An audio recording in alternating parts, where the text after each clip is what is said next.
L'heure d'accueillir mes débatteurs de la première heure. Jules Torres, journaliste politique au JDD. Bonsoir Jules. Bonsoir Stéphanie Demuru. En plein bouclage du journal. Oui, mais bon, je viens à vous. C'est gentil. Je descends quelques étages. On a quoi en une demain ? On a une interview exclusive et croisée. C'est la première dans l'histoire d'Éric Zemmour et Sarah Knafo en même temps. C'est la première fois qu'un couple politique qui nous accorde une interview croisée.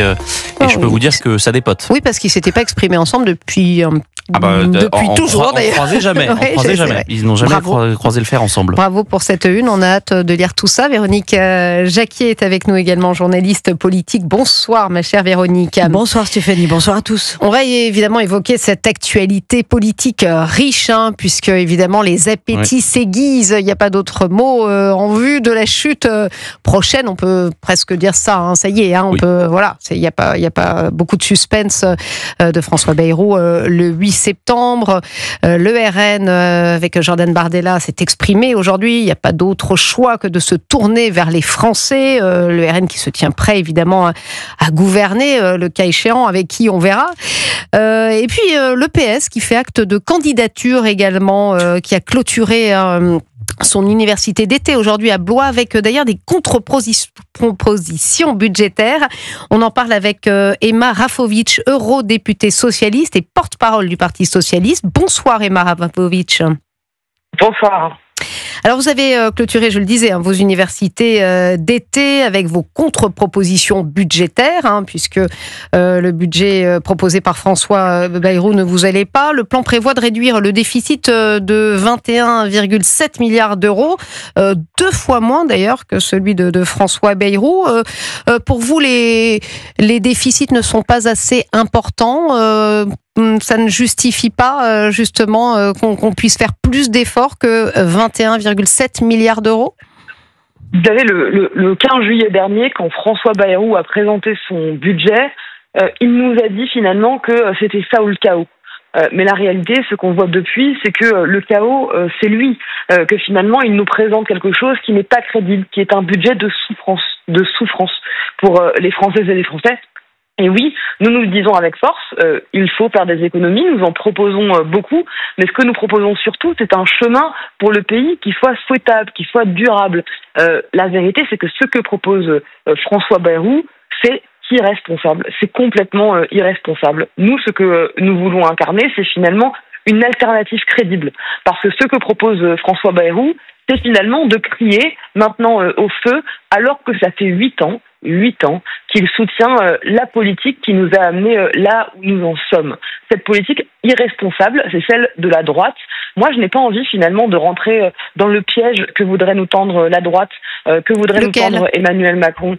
Celui de dire que ce serait finalement maintenant la gauche, les oppositions, de venir sauver François Bayrou. Moi, je le dis, son budget, il est irresponsable, et donc oui, le 8 septembre, très clairement, nous voterons contre. Alors, nous avons surtout fait des propositions. Oui, alors en effet. Alors, c'est vrai que vous ambitionnez de passer à 3% de déficit à l'horizon 2032, un peu plus tard que prévu, mais alors c'est vrai, et vous allez me dire si j'ai tort ou raison, mais quand même, je l'ai lu dans les grandes lignes, en ponctionnant les plus hauts revenus et les entreprises en substance, même si vous faites effectivement des propositions sur l'économie verte, mais c'est selon vous la manière dont on va relever le pays en taxant les plus hauts revenus. Je rappelle quand même que 10% des plus riches paient 75% d'impôts sur le revenu. Mais oui, il faut arrêter finalement de toujours taper les mêmes. Il faut arrêter de toucher toujours les mêmes. C'est les travailleurs, c'est les Français qui aujourd'hui souffrent, à qui on demande tout le temps de se serrer la ceinture. Nous l'assumons. Il faut une taxe Zuckman, ça rapporterait 15 milliards d'euros. Il faut taxer les grandes fortunes, les grandes entreprises. Finalement, faire contribuer ceux qu'Emmanuel Macron a servi pendant 8 ans. Aujourd'hui, les Françaises et les Français, ils en peuvent plus. Moi, j'ai vu avec Olivier Faure, avec des membres du Parti socialiste, tous les jours, des Françaises et des Français qui nous disent « on dilue notre shampoing avec de l'eau, on dilue notre soupe avec de l'eau, et demain, ça va être quoi ? On va dissoudre l'eau avec de l'eau, on n'en peut plus, et nous, ce qu'on veut, c'est de la justice. Et on est d'accord pour faire des efforts, mais aussi seulement Mais Emma Rafovitch, pardonnez-moi, mais de taxer les entreprises, on rappelle aussi que pour les particuliers, on le rappelle tous les jours, mais enfin que le prélèvement obligatoire est un des plus élevés au monde. On est à plus de quasiment 43% du PIB. On rappelle aussi quand même que moins de la moitié des Français paient l'impôt sur le revenu. La taxe Zuckman, c'est sur 1800 foyers. Hein. Oui, mais il y a déjà la contribution au revenu différentiel. Qui possède plus de 100 millions d'euros, qui possède plus de 100 millions d'euros de patrimoine. Mais c'est quand même pas. Il y avait la taxation des hauts revenus déjà prévue dans le budget de François Bayrou. Vous voulez encore plus d'impôts toujours? La réalité, c'est que François Bayrou, avec lui, la confiance, elle est rompue. C'est François Bayrou, le Premier ministre, synonyme des cadeaux aux plus riches et du matraquage sur les plus précaires. Nous, ce que nous voulons, c'est enfin un budget responsable. Un budget qui amène la France à se réparer. Mais est-ce que c'est responsable de taper sur les entreprises qui vont... vous savez que les cotisations sociales sont au plus haut. On est à 26,6% du coût du travail contre, par exemple, 16,5% en Allemagne. Est-ce qu'on en rajoute encore sur les entreprises qui souffrent en ce moment de l'instabilité?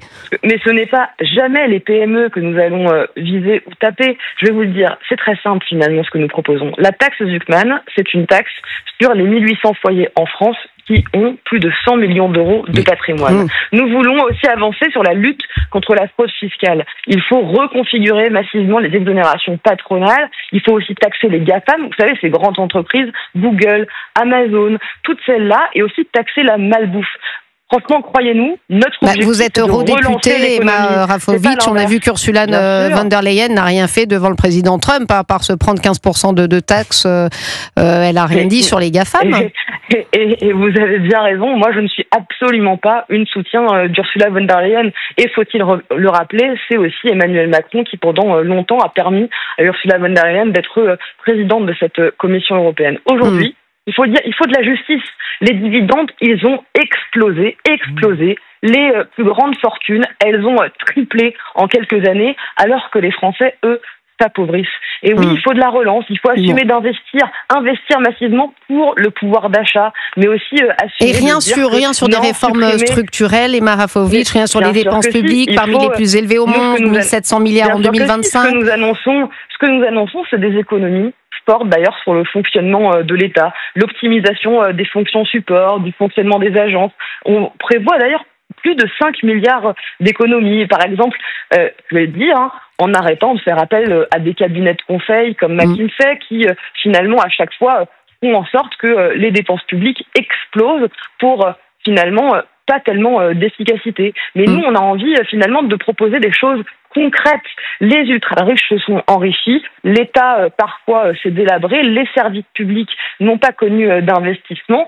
Si on veut demain un État, une France qui aille mieux, il faut ce sont toujours les mêmes recettes, en tout cas, il faut réduire les déficits et il faut investir investir dans le logement, investir dans les transports, investir pour notre souveraineté. Mais là, on est à 3500 milliards de dettes, donc ça va être compliqué. Jules Torres. Madame la députée.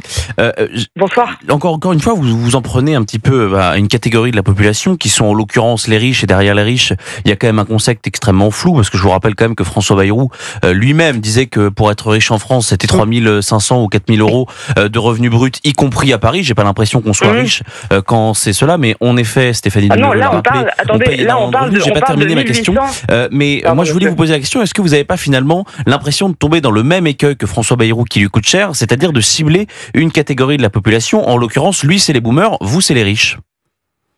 Là, on parle de 1800 foyers qui possèdent plus de 100 millions d'euros de patrimoine. Mais vous savez très bien que c'est même pas 100 millions d'euros parce que c'est sur des revenus non cotés qui appartiennent soit à des holdings, soit à l'immobilier. Donc c'est pas des millions d'euros qui sont dans les comptes ou dans l'épargne. Moi, j'en peux plus. Moi, non, je ne suis pas d'accord avec vous. Vous savez, à un moment, il faut aussi de l'égalité et de l'équité.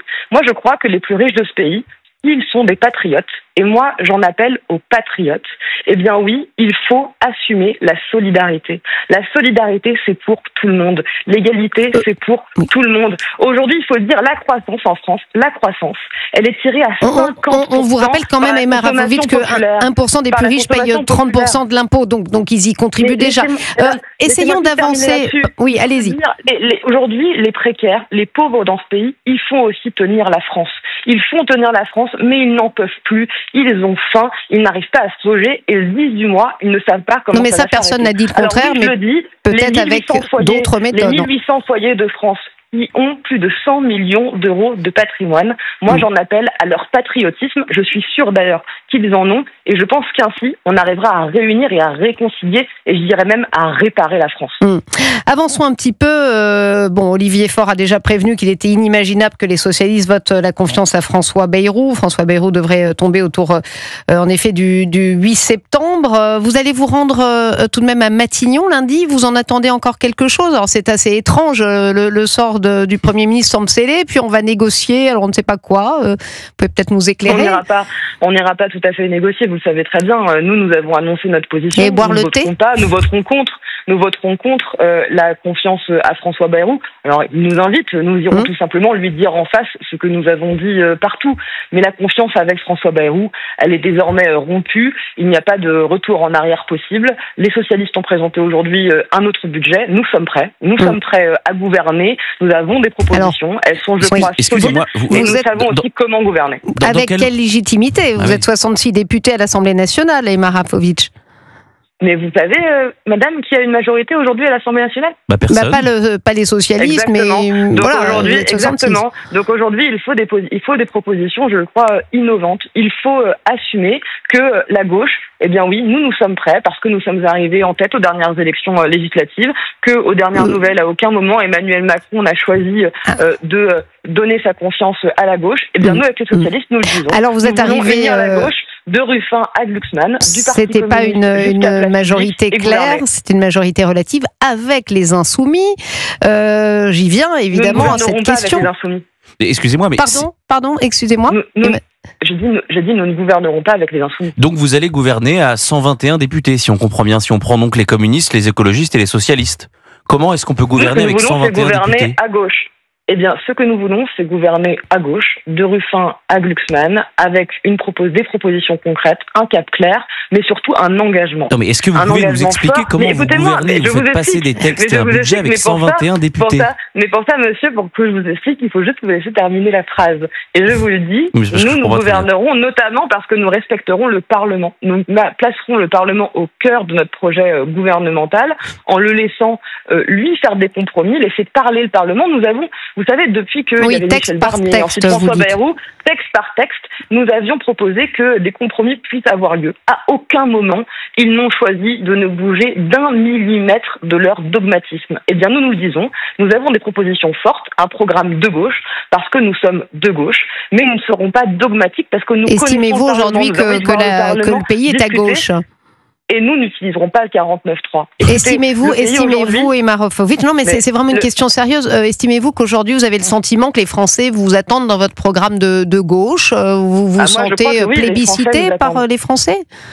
Écoutez, moi ce que je vois, et je vous le dis parce que avec beaucoup de sincérité, moi j'ai fait avec le Parti Socialiste et beaucoup d'autres élus un tour de France où on est allé partout, dans énormément de villes où aujourd'hui, la politique, de manière générale, pas uniquement la gauche, pas uniquement la droite, pas uniquement l'extrême droite, la politique, elle dégoûte beaucoup de gens parce que finalement, il y a une perte de confiance, il y a une défiance énorme entre les Français et la politique aujourd'hui parce qu'ils sont déçus, finalement, ils n'y croient plus. Enfin, aucun parti n'y échappe, ni le vôtre. Mais votre constat est exactement, mais c'est ce que je viens de dire. C'est ce que je viens de dire, madame. Honnêtement, je ne sais pas ce que les Français aujourd'hui, si les Français, ils nous attendent nous plus qu'un autre, je ne suis pas persuadée qu'on soit, vous savez, une promesse incroyable, mais je pense que nous avons envie d'agir en responsabilité. Moi, le projet qu'on porte, je pense qu'il est bon pour la France, qu'il est capable de réparer la France, qu'il est capable de réparer aussi la démocratie et nous faire sortir de cette crise de régime. Véronique Jacquier veut vous parler, veut vous interpeller. Oui, moi j'ai l'impression quand même que votre projet pour réparer la France n'est pas à la hauteur des enjeux. D'abord sur la méthode, c'est-à-dire vous parlez de compromis, vous parlez de textes sur lesquels on n'utiliserait pas le 49.3, le 49.3. Franchement, ça me paraît bien utopique. On a l'impression qu'on retourne à la 4e République. Je vous rappelle quand même que la 5e République a été faite pour faire vivre le bipartisme. Et effectivement, comme l'a dit Jules Torres, vous n'auriez absolument aucune majorité. Donc je ne vois pas ce que vous pouvez tricoter et avec qui vous pouvez trouver des compromis. Ensuite, on a toujours la vieille rengaine de taxer les riches. Je pense que c'est loin d'être suffisant. Et vous parlez d'une politique irresponsable de la part de François Bayrou. Finalement, l'irresponsabilité en politique, elle a peut-être commencé au début des années 80 80 avec François Mitterrand quand il a fait passer la retraite à 60 ans, sincèrement. Donc je crois qu'on vit sur 40 ans. Vous êtes caricatural. Non, je crois. Mais attendez, laissez-moi terminer avant de comprendre où je vais vous emmener. J'ai quand même le sentiment que vous avez instillé dans la tête des Français cette idée depuis 40 ans qu'on pouvait travailler moins pour vivre mieux. On arrive au bout d'un cycle, on arrive au bout de cette idée. Et taxer les riches, franchement, ça va pas suffire. Il faut réindustrialiser le pays, il faut réhabiliter la valeur travail.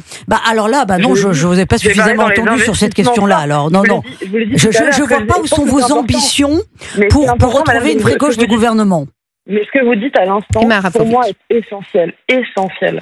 Évidemment qu'il faut réindustrialiser le pays. Mais vous savez ce que ça veut dire, réindustrialiser le pays? Eh bien, ça veut dire investir. Ça veut dire faire des grands investissements. La vérité, c'est qu'il faut un plan de relance pour le pays. Et oui, pour la réindustrialisation, ça veut dire qu'il faut des plans logement, qu'il faut des plans pour le transport, pour les transports collectifs, qu'il faut assumer que nous voulons que la France, elle soit souveraine en termes d'industrie, en termes d'énergie, en termes d'alimentation, qu'il faut soutenir les collectivités locales. Moi, j'en ai marre finalement que vous dites parfois... mais avec quel argent? Vous n'avez pas le sentiment que justement, si on en arrive... vous n'avez pas le sentiment que si on en arrive là où on en arrive, c'est parce qu'il y a eu trop d'argent public donné à tort et à travers et que ça n'a jamais produit les résultats escomptés? Non. Moi, j'ai envie de vous dire, parce que vous avez cité beaucoup de choses aujourd'hui, à l'Assemblée nationale, au Sénat, qui sont les parlementaires qui font avancer les choses pour améliorer la vie des Français. Vous me parliez à l'instant du fait que nous n'avions pas de majorité et que toutes les propositions que nous sommes en train de faire en ce moment était impossible de faire valider. Moi, j'ai envie de vous dire quelque chose. La taxe Zuckman. Rapidement, parce qu'on est au bout et on vous garde, si vous voulez, quelques instants après, Emma Rafovitch. Merci beaucoup. La taxe Zuckman, elle a été votée par l'Assemblée nationale. Les déserts médicaux, une grande proposition de loi écrite par Guillaume Garot, a été votée par l'Assemblée nationale. Bon, on va pas faire un listing. Emma Rafovitch, je vous propose de rester avec nous dans quelques instants, juste après la pub, parce que j'ai encore quelques questions à vous poser. Notamment, on est passé rapidement là-dessus. Vous avez dit que vous ne voulez pas d'alliance avec la France insoumise et je vous poserai des questions sur ce sujet. Restez avec nous, Jules Torres et Véronique Jacquier également. Et on parle politique, toujours en compagnie de mes débatteurs de la première heure, Jules Torres et Véronique Jacquier, et de mon invité qui a eu la courtoisie de rester encore quelques minutes, Emma Rafovitch, eurodéputée PS, porte-parole du Parti socialiste. On expliquait il y a quelques instants avec nos échanges, on n'était pas forcément d'accord avec les débatteurs et vous sur votre contre-proposition budgétaire présentée aujourd'hui. Clairement, le PS ambitionne de gouverner. Je vous posais la question si vous envisagiez, en cas de départ probable du gouvernement Bayrou et de dissolution, surtout si vous envisagiez des alliances avec les Insoumis. Vous m'aviez dit non. Pour quelle raison, Emma Rafovitch? Oui, nous ne voulons pas gouverner avec les Insoumis, nous l'avons évoqué, nous, c'est avec qui nous voulons gouverner, c'est une alliance, un périmètre de travail qui va de Ruffin à Glucksmann, du Parti communiste à Place Publique. Nous le pensons, c'est une alliance cohérente. Moi, je le dis depuis on en est certain de ça. Jean-Luc Mélenchon, oui, bien sûr. Vous savez, Olivier Faure ne va pas changer d'avis devant les sièges qui s'envolent. Vous savez, c'est Olivier Faure lui-même qui a porté cette alliance de Ruffin à Glucksmann lors du dernier congrès du Parti socialiste. Donc non, je n'ai aucun doute. Je crois que Jean-Luc Mélenchon, il s'est exclu finalement lui-même de l'union de la gauche en faisant évidemment les pires sorties. Je pense évidemment à ses positionnements sur l'Ukraine, mais pas que. On peut évidemment penser à la manière dont il a traité évidemment la question de la guerre à Gaza et à quel point, je crois, oui, il a galvanisé les antisémites par de nombreux propos et notamment les propos de certains de ses très proches. Moi, en tout cas, je ne crois pas que Jean-Luc Mélenchon aujourd'hui soit quelqu'un avec qui nous voulons gouverner. Nous voulons gouverner avec celles et ceux qui partagent le même objectif que nous, à savoir réparer la France. Jean-Luc Mélenchon, il est, je crois, dans un show assez individuel où il prépare une présidentielle anticipée. Ce n'est pas notre souhait. Le parti des Insoumis a clairement dépassé la ligne rouge pour vous sur les questions de l'antisémitisme. Vous le dites sans embâche, clairement et sans ambiguïté. Oui, bien sûr. Vous savez, moi, j'ai été moi-même la cible pendant très nombreux mois de beaucoup d'attaques, de cyberharcèlement, d'une LFI-sphère. Je n'en suis jamais cachée et je pense en effet que ce n'est pas en tout cas que moi j'aurais toujours aimé, en effet, que peut-être certains puissent revenir là-dessus. Mais ça n'a pas été le cas. Je pense qu'il faut être cohérent et avancer avec ceux avec qui nous partageons finalement l'envie de réparer le pays. Et est-ce que vous avez le sentiment que votre ligne, justement, sur le rejet de Jean-Luc Mélenchon par rapport à cette question de l'antisémitisme est majoritaire au Parti socialiste? On sait très bien, par exemple, que Jérôme Guedj avait refusé... Il n'y a pas que le sujet de l'antisémitisme, il n'y a pas que le sujet de l'antisémitisme. Oui, mais c'est quand même le principal, en tout cas c'est sans doute celui qui vous concerne, parce que vous avez été attaqué directement, Jérôme Guedj également, et c'est aussi pour cela que vous êtes aussi clair et ferme sur cette question-là. On avait Arthur Delaporte cette semaine dans le studio d'Europe 1, il était beaucoup moins clair que ça sur un possible accord avec les Insoumis en cas de potentielle dissolution. Donc vous comprenez que ce que vous nous dites ce soir est extrêmement clair, c'est pas forcément le cas de tous vos camarades socialistes. Écoutez, moi je pense que ce que je porte, en tout cas l'alliance de Ruffin et Glucksmann, c'est quelque chose que porte directement Olivier Faure, qui est notre premier secrétaire. Moi je le dis honnêtement, moi j'ai pas envie de jouer en fait. J'ai pas envie de jouer, je ne souhaite ni une dissolution, ni une destitution du président de la République. Moi ce que je souhaite, c'est qu'une gauche responsable gouverne. Et vous savez, aujourd'hui, la gauche pour être crédible, je pense qu'il faut qu'elle soit solide sur ses appuis. Et donc oui, ça veut dire défendre sans jamais bouger, sans jamais trembler l'Ukraine et Volodymyr Zelensky.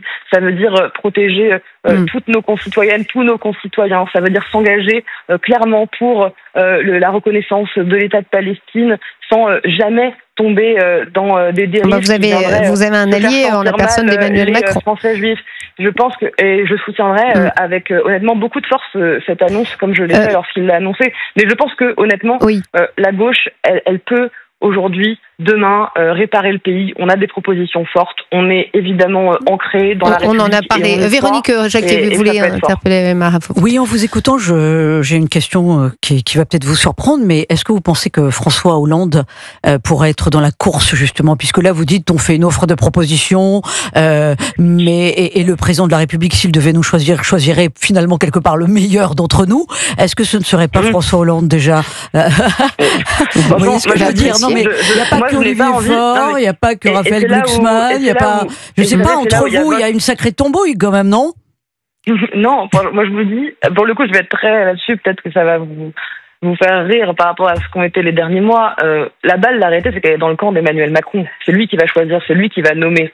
Moi, j'ai pas envie de retomber dans le feuilleton qu'on a eu l'année dernière, où il y a eu les défilés de négociations, les défilés d'entretien. Vous savez, vous avez oublié Lucie Castex, un casting sauvage, un casting sauvage pour trouver qui serait le meilleur Premier ministre. Moi, ça m'intéresse pas. Moi, ce que je veux, c'est que la gauche gouverne. Je pense que nous pouvons le faire. Et vous savez aussi que les questions de casting se posent toujours. Et Mara Fovic, j'ai une toute dernière question pour vous. Vous êtes eurodéputé, outre votre poste de porte-parole du PS, vous travaillez, j'imagine, pas très loin de Rima Hassan, qui fait l'objet de plusieurs plaintes, apologie du terrorisme, menace et incitation à un crime contre un élu en la personne de François-Xavier Bellamy, récemment incitation à la violence contre l'imam Chalgoumi. Est-ce que clairement Rima Hassan a-t-elle toujours sa place au Parlement européen ? Je sais qu'il y a eu beaucoup de demandes, notamment de levée d'immunité parlementaire pour que des choses se passent. En tout cas, moi, en tant que député, je ne suis pas membre du bureau qui va décider de ce genre de choses. Mais à titre personnel. D'ailleurs, dans la Mérita. Non, mais à titre personnel, moi, je vais vous dire, Rima Hassan, c'est pas une alliée. Voilà. C'est pas une alliée politique.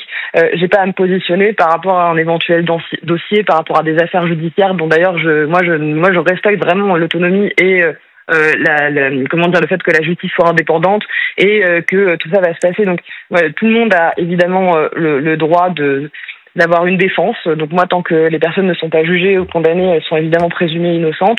Dans tous les cas, ça n'a rien à voir avec les affaires. Pour moi, les sorties de Rima Hassan, d'un point de vue politique, font d'elle quelqu'un avec qui, en tout cas, je ne reconnais pas d'alliance possible.